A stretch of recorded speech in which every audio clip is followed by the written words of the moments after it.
symbols of the Word of God. So number 1 po tayo, mirror.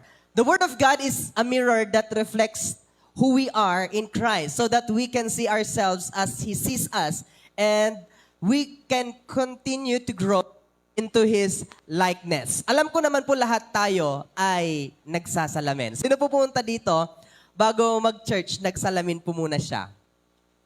Amen? So, halos lahat naman po tayo, kapag lalabas po tayo, nagsasalamin. May salamin dyan, meron salamin doon, meron din salamin sa CR. So, marami tayong kilala na hindi sila makakalabas kung hindi muna sila nagsalamin.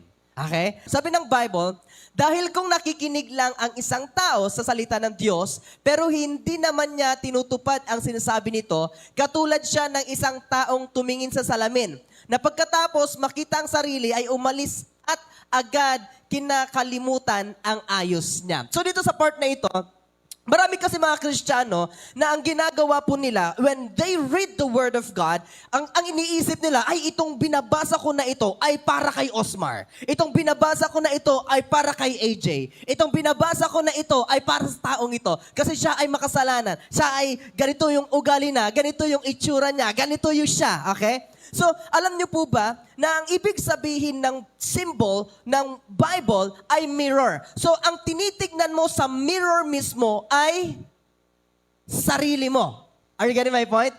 So, the Word of God, it reflects sa buhay mo. Ang nakikita mo sa mirror ay ikaw mismo. So, when you read the Word of God, dapat ang pinapatamaan mo yung sarili mo, not other people.